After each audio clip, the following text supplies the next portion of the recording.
Food security is indeed a key concern for developing countries in Africa, and it is also a key area of cooperation in global development initiative proposed by President Xi Jinping. Well, the African continent, particularly sub-Saharan Africa, remains predominantly agricultural.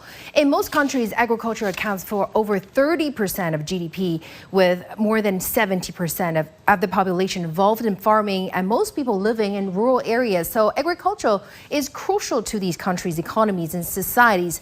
But low urbanization and limited demand for non-agricultural products pose challenges. Well, China's experiences in transitioning from an agricultural-based country to an industrialized one, particularly in leveraging agricultural development for large-scale poverty reduction and rapid socio-economic transformation, is highly relevant here. So China is a major player in global agricultural trade. China-Africa agricultural cooperation can significantly boost African agricultural development.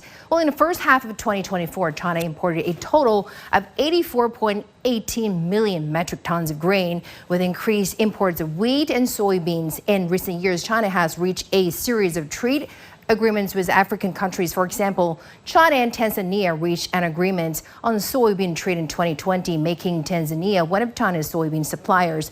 And in this sense, China-Africa trade cooperation can provide impetus. When African countries face natural disasters and humanitarian crises, the Chinese government has been the first to lend a helping hand and provide emergency assistance.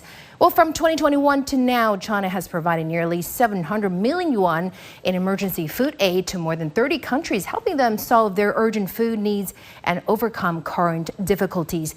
Well, let's take Juntao technology, for example. Juntao is a hybrid grass and an important multifunctional agricultural resource developed for mushroom farming in China. Invented by Lin Zhanxi from the Fujian Agriculture and Forestry University in the 1980s, it has benefited more than 100 countries and regions, including many African countries like Rwanda.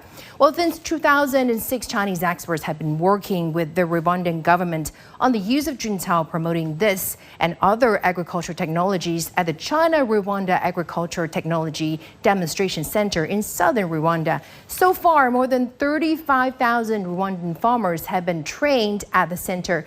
Although it's still a small industry, some entrepreneurs in Rwanda and neighboring countries are seeing the potential. What Chinese experts in Rwanda say, the mushrooms turn a profit quicker than traditional crops grown in the country.